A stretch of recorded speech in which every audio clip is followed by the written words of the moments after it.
ایران سے خام لوہے کی قانونی اور غیر قانونی درآمد اور سمگلنگ نے ایشیا کی تیسری بڑی شپ بریکنگ یارڈ گڈانی کو ویران کر دیا۔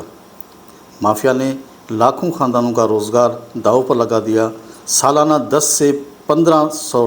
لاکھ ٹن خام لوہا، جس میں rerollable, remeltable scrap اور small scale steel cottage industry وغیرہ شامل ہیں، فراہم کرنے والی انڈسٹری ٹھپ ہو کر رہ گئی ہے۔ 2021 تک اس انڈسٹری سے وفاق کو سالانہ 1200 سے 1500 کروڑ اور حکومت بلوچستان کو کروڑوں روپے کا ریونیو ملتا رہا ہے، لیکن اس وقت یہ ٹیکس 0% ہو کر رہ گیا ہے۔ شپ بریکنگ یارڈ کے 132 پلاٹس پر 46 شپ بریکنگ کمپنیاں قائم ہیں، لیکن ماں سوائے چند ایک پلاٹس کے علاوہ پورا شپ بریکنگ یارڈ ویران پڑا ہوا ہے اور ہو کا عالم ہے۔ بازار، دکانیں، ہوٹلز بند ہو چکے ہیں۔ ٹرانسپورٹ کے شعبہ سے منسلک افراد کا روزگار بھی ختم ہو چکا ہے۔ ذرائع بتاتے ہیں کہ ایران سے سمندری اور زمینی راستوں سے خام لوہا اسمگل کیا جا رہا ہے، جبکہ جو خام لوہا اگر قانونی طریقے سے لایا جا رہا ہے اس میں بھی کسٹم ڈیوٹی کی چوری کی انکشاف ہوا ہے۔ ذرائع کے مطابق اگر 100 ٹن خام لوہا لایا جاتا ہے تو کسٹم ڈیوٹی 50 ٹن کی نصف دی جا رہی ہے اور آدھے مال کی ڈیوٹی کسٹم اہلکاروں کی مبینہ ملی بھگت کر کے مختلف جیبوں میں چلی جاتی ہے،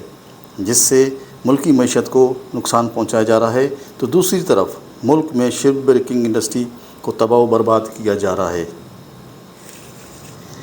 ایران سے خام لوہے کی گڈانی شپ بریکنگ یارڈ کو تباہی کے دانے پہنچانے سے مقامی سطح پر اس کے اثرات مرتب ہوئے ہیں۔ اس حوالے سے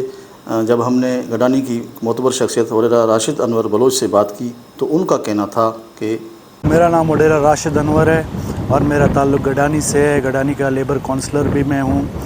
اور جدی پشتی ہم یہاں کے رہنے والے ہیں۔ آج جس طرح آپ دیکھ رہے ہیں ہماری انڈسٹری ہے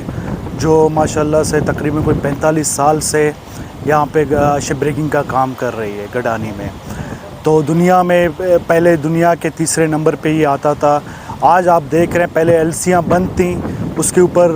کام نہیں ہو رہا تھا، جہاز نہیں آ رہے تھے۔ جب ایلسیوں نے بینکوں نے تھوڑا ریلیف دیا ہے، ابھی ایلسیاں کھلنے کا ٹائم آیا ہے، تو یہ ایرانی خام مال جو آ رہا ہے بارڈر سے، جو 50% پیڈ ہے اور 50% نان پیڈ کسٹم جو آ رہا ہے، بلیڈ مال جو آ رہا ہے وہ آ رہا ہے بارڈر سے، جس کی وجہ سے جو نان پیڈ پہ قیمت کم کر کے، جس کی وجہ سے ہماری شپ بریکنگ بہت متاثر ہو رہی ہے۔ پہلے یہاں پہ جب جہاز ہوتے تھے تقریباً 20 سے 25 ہزار مزدور یہاں پہ کام کرتے تھے، جہاں پہ علاقائی لوگ جو ہمارے جو لوکل لوگ تھے وہ یہاں پہ کام کرتے تھے۔ آج کی تاریخ میں وہ سارے ایران چلے گئے ہیں، وہاں پہ کشتیوں میں کام کر رہے ہیں، پہلے اپنے گھر کے سامنے کام کرتے تھے۔ ابھی یہ انڈسٹری گورنمنٹ آف پاکستان کو اربوں روپے کی ٹیکس کی مد میں دیتی ہے اور بلوچستان کو بی ڈی اے کے ڈپارٹمنٹ کے ذریعے کروڑوں روپے دیتی ہے۔ ان سے جو خام مال آ رہا ہے اس میں صرف کچھ سرمایہ دار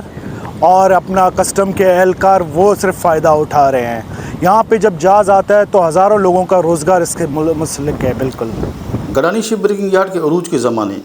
آج سے 2 سال پہلے کی بات ہے کہ اس صنعت سے براہ راست 25,000 مزدور اور ان کے خاندانوں کا، جبکہ بالواسطہ لاکھوں افراد کا روزگار وابستہ تھا، جو کہ اس وقت ختم ہو چکا ہے۔ ایران سے جو خام لوہا اسمگل ہو کر پاکستان لایا جا رہا ہے، اس سے ملک کے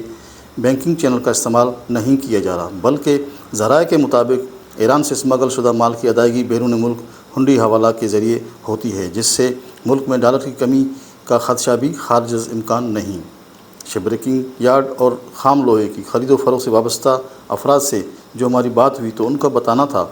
کہ بیرون ملک سے اسمگل کر کے لائے جانے والے خام لوہا ملکی پیداوار کا 10% ہے، جس سے قومی خزانے کو سالانہ 25 ارب روپے کے نقصان کا خدشہ ہے۔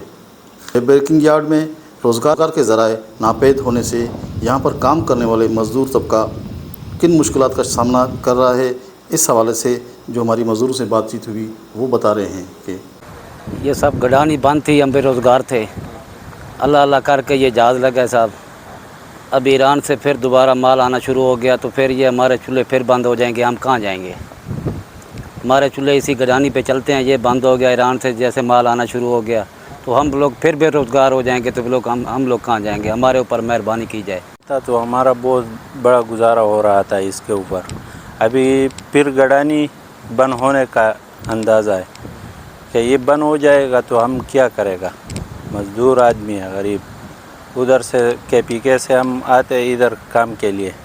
پھر یہی وجہ ہوتا ہے پھر کام بند ہوتا ہے تو ہم کدھر جائے گا. گڈانی شپ بریکنگ یارڈ میں بیرون ملک سے ناکارہ بحری جہازوں کو لانے کے بعد انہیں کاٹنے والے مزدور، ٹرانسپورٹرز، بیوپاری نہ صرف مقامی مزدور بلکہ ملک بھر سے روزگار کے لیے یہاں پر آنے والے ہزاروں مزدوروں کے خاندان اب نان شبینہ کے محتاج ہو کر رہ گئے ہیں، بلکہ کراچی، رہب اور لاہور کی عمارتی سریا، گارڈر ٹیئر، چینل پٹی، چورس سریا، اسمال اسکیل اسٹیل انڈسٹری اور اسمال اسٹیل کاٹیج انڈسٹری کا پہیہ بھی جام ہو کر رہ گیا ہے. اس حوالے سے پاکستان شپ بریکنگ ایسوسی ایشن کے ایک عہدیدار کے مطابق پہلے ملک میں ڈالر کی کمی اور اس کی قدر میں اضافے کے سبب پاکستانی بینکوں نے LC لیٹر آف کریڈٹ پر پابندی لگا رکھی تھی،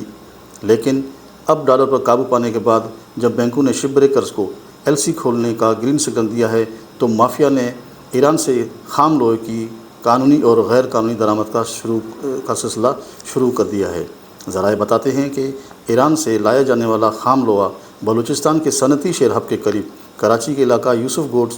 کے قریب لکی کے مقام پر ایک گودام میں ذخیرہ کرنے کے بعد ہب، کراچی اور لاہور پہنچایا جاتا ہے. شپ بریکنگ یارڈ سے وابستہ بیوپاریوں، شپ بریکرز اور مزدور طبقہ کا کہنا ہے کہ ملک میں اسمگلنگ کے خلاف کریک ڈاؤن کا آغاز ہو چکا ہے اور army chief general Asim Munir کے اقدامات سے ڈالر کی اڑان میں بھی کمی آ رہی ہے. تو ضرورت اس بات کی ہے کہ ایران سے خام لوہے کی قانونی اور غیر قانونی درآمد کو روک کر ملکی معیشت کو سہارا دینے والی شپ بریکنگ کی صنعت کو بھی بچایا جائے اور لاکھوں افراد کے جو روزگار داؤ پر لگا ہے اسے بحال کیا جائے. کیمرہ مین ٹیم کے ہمراہ عزیز لاسی، انتخاب on line, Gadani ship breaking yard.